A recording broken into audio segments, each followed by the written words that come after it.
Good day, everyone, and welcome to our ethics class.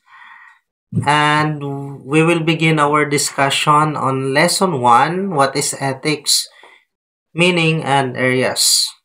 So if you can see the title, ang pag-usapan po natin dito is the definition of ethics and the main areas of ethics. That is why at the end of this lesson, you should be able to define ethics and its main areas, and then you should be able to describe the importance of ethics. Now let us begin with the quotation from Socrates, and according to him, it is not living that matters, but living rightly. It is very easy to live. You can live whatever life you may be, but I think what Socrates is trying to say is that we have to live rightly. And I think this particular quotation is very important when we talk about ethics. And for me, it is a very summary of ethical studies in a sense that at the end of the day, we have to live rightly. Why is it very important to live rightly? Because at the end of the day, ang we just want to live a good life. But we all have definition of what good life is. And in ethics, good life is not only about living in wealth, living individually, but it is also about how you relate to yourself, to others, to your community, and society in general. That is why in virtue ethics, we are actually talking about the character of a person. In utilitarianism, we also talk about the particular outcome or the good consequence of our action. Because at the end of the day, good life lang naman talaga ang gusto natin. Ang gusto nating makamit sa pamumuhay sa mundong ito. So before that, before we move on to our discussion on ethics, I think it is important to define ethics or the relationship of ethics and philosophy. So, ang filosofiya po ay galing sa dalawang Greek words. Philo means love, and then Sophia means wisdom, which means the love of wisdom. So, a philosopher is a lover of wisdom. So, philosophy is the study of the basic or the most basic profound matters of human existence, or the fundamental questions of human existence. These questions are basic, but they are not answerable with yes or no. It is basic, but at the same time profound. Meaning to say, you cannot answer it for one night. Like for example, what is good life? What is life after death? What is morality? Is there life after death? What is reality? These kind of questions are basic, but they are very deep. They are very profound.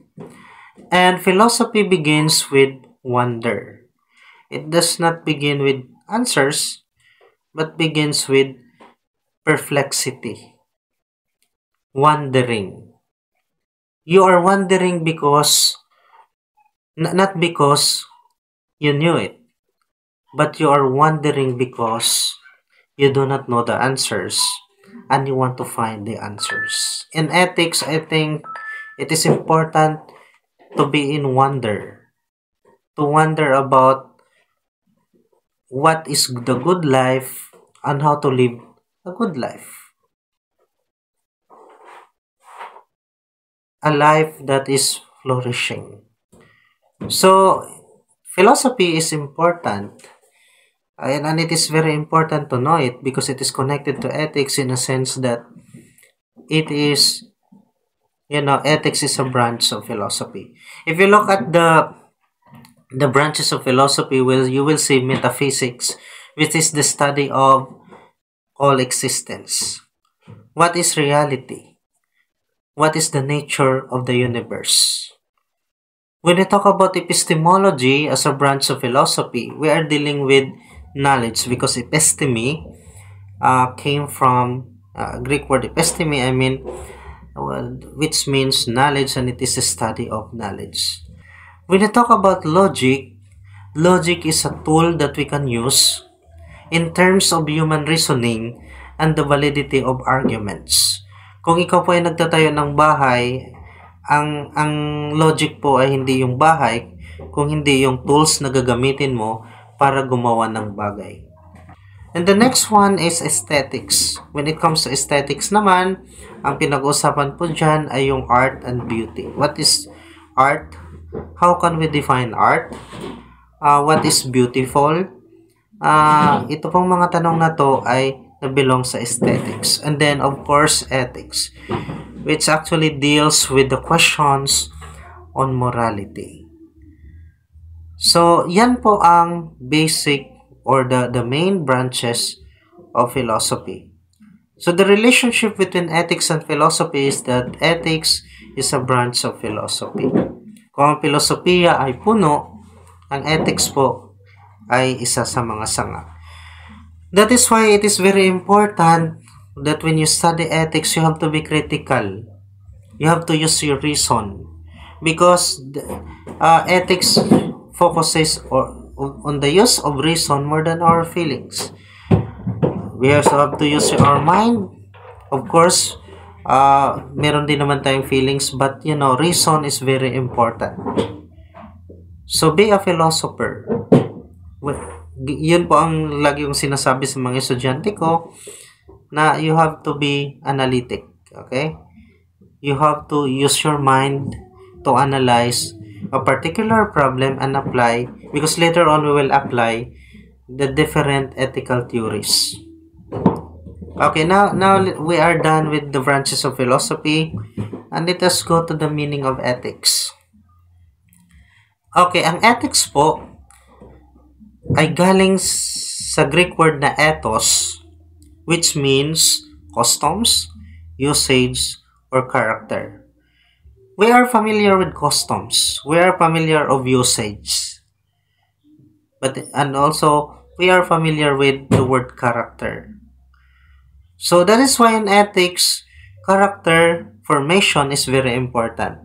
And ethics, our action is very important because it will say who we are as a human being. Ano ba ang relasyon natin sa sarili natin? Ano ba ang relasyon natin sa iba? Ano ba ang relasyon natin sa society in general? Now, kung titingnan natin dito, I think we can use the word morality and ethics interchangeably, but for the sake of this study, it is important to differentiate this. Okay? This term. So, ang morality po ay galing sa Latin word na moralitas. Okay? So, morality, it is our personal standard of what is right and what is wrong. It is also a societal standard of what is right and what is wrong. What do we mean by that? As a human being, as a person, we all have our morals. Meaning to say kung anong understanding natin kung ano ang tama at mali. Kung makikita niyo dyan, ang laki po ng impluensya ng family, ng batas, ng school, or yung ating tinatawag na etiquette, or yung mga rules and customs or values na meron tayo sa ating komunidad. Yung kultura natin, yung relihiyon na meron tayo. Itong mga ito ay isa lang sa nagbibigay ng impluensya para buuin yung ating tinatawag na morals. That is why when we deal with an issue, or not issue but a question on death penalty, kung i-allow ba o hindi, iba-ibang tao, iba't ibang paniniwala. Merong pro, meron ding hindi makapag-decide, because although we are all Filipinos, we came from different backgrounds. Okay? So, yun po yung morals natin.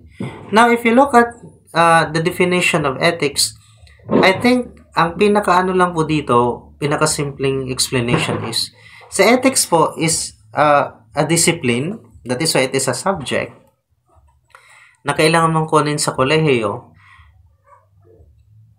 na i-examine niya yung standard or moral standard na meron tayo. So, tinitingnan ni ethics, ito yung trabaho ni ethics, that is why it is a subject. Para pag-aralan or i-judge yung ating paniniwala kung anong tama at mali. Individually and socially. So, kung makikita natin dito, ethics is a science. It is a science because it is systematic. Okay? Systematic po or systematize ang pag-aaral natin ng ethics. So, ano bang pag-aralan natin dito? Yung mga moral beliefs and norms. We do it systematically. Ethics is also a practical science. It is a practical science because it is not only theoretical, but it is an application to day-to-day life. Kung wala pong application ng ethics, then it is not a practical science. Kaya nga later on, isa sa areas of ethics I applied because the ethical norms and standards will be applied to a particular issue, situation, scenario, or even in a particular field. Ethics is based on reason. It is not just based on our opinion, based on our feelings, but it is based on reason. Kailangan pinag-isipan, and any decisions or moral decisions that we have should be based on reason. Gaya nga ng sinabi ni Immanuel Kant, we are very powerful, our reason is powerful, and we can use our reason actually to make a sound or informed moral decision. Okay? Ethics also studies human acts. Kaya nga, itong ethics is called moral philosophy that deals with the morality of human acts. Kasi nga po, ang pinakapunto naman dito na pag-aralan ay yung action ng isang tao. Yung action ba ay tama at mali? Pero hindi lang naman yun sa action eh. Of course, it is connected to our beliefs. But human acts ang uusapan dito. Pag sinabi kasi nating human acts, iba ito sa acts of man. Ang acts of man, ito yung mga action na hindi na natin pinag-iisipan at kung saan na lang natin naramdaman, like nagutom tayo or tayo ay humihinga. Hindi naman natin siya kontrolado, but human acts are controllable. Ang human acts po ay alam mo, you have a knowledge of it, and you have a free will to do. Okay? Ethics deals with voluntary human conduct. Voluntary po, hindi force. Kaya nga sa ethics pinag-uusapan din dito, if a person is forced and not. Voluntary means alam natin, pero ginawa pa rin natin o hindi natin siya ginawa. Meron ding mga omitted. Ethics provides norms for goodness and badness of a certain act. It also goes back to ethics as a normative science, okay? It is connected to the norms because normative science means it is prescriptive. Hindi lang po siya yung i-describe mo kung ano ang tama at kung anong ginawa ng tao, but you have to judge according kung ano yung ginawa niya. Kung tama ito o hindi. Based doon sa norms, ito, sa pinakahuli, na pagbabatayan kung anong tama at mali. So, ethics or moral philosophy ask basic questions about the good life. Kasi ito naman ang pinag-goal natin eh. Good life. Ito yung pinaka tutumbukin natin at the end. Kaya nga po, yun yung ng ethics. Yun po yung tutumbukin niya. About what is better and worse. About whether there is any objective right or wrong. And how we know if there is. So later on, along the way, maintindihan po natin yan. Mas lalo pa nating maintindihan. So, why act ethically? Sabi dito, we act ethically because it's a requirement for life. It's a requirement to live a good life. If you are not ethical, what will happen to you? Okay? So, you will live a chaotic life. And it is also a requirement for society to bloom and not be chaotic.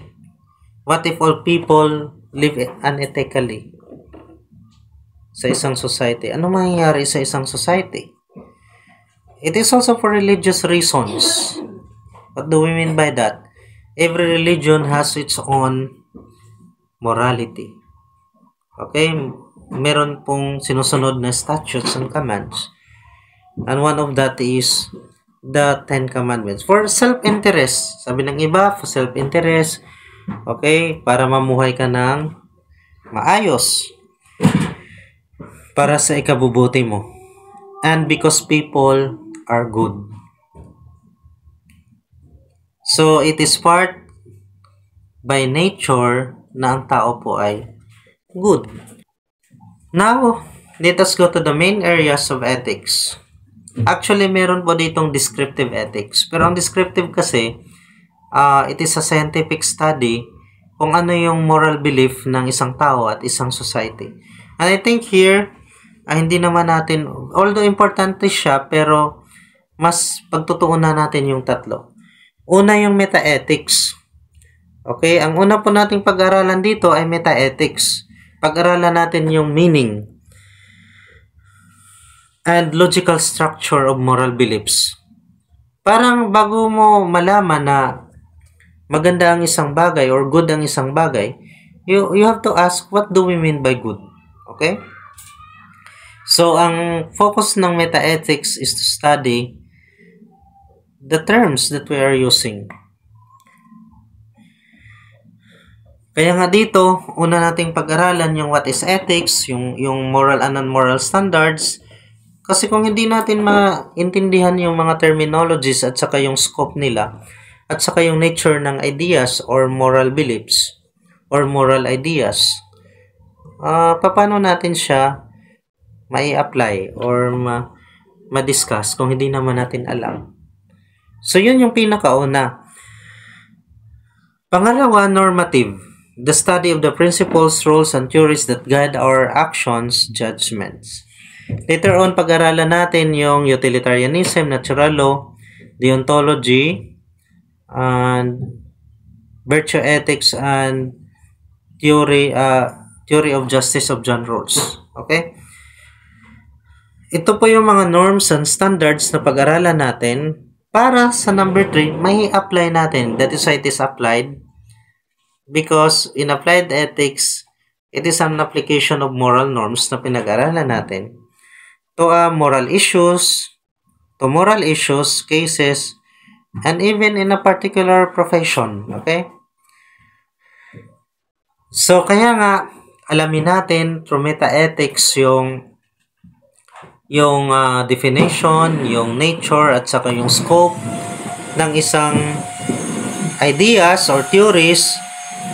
And then, in normative ethics, we will not only know the theories and concepts, but we will know also the different norms and standards so that we will be able to apply it. So, here, hindi lang po tayo nag-aaral para lang isulat kung anong natutunan natin. But we have to be critical. Kailangan matutunan natin yung concept, and through analysis, we can apply it to our daily life or to any case na napupusuan natin or pwede nating i-apply. So, hindi lang po ito yung alamin ko yung theory. Ikaw, estudyante, kailangan mong malaman ng theory, analyze mo at i-apply mo ito sa kung ano mga application na gusto mo.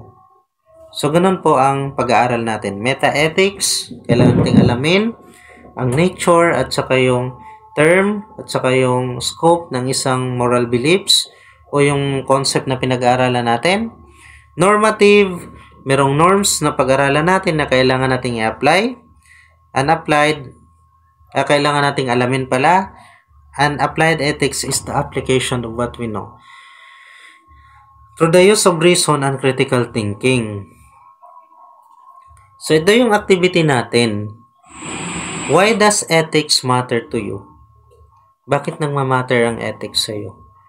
So, this would be our first reflection, and I want you to reflect and write down in the comment if you have an idea about your reflection. So, enough for today, and thank you so much for listening.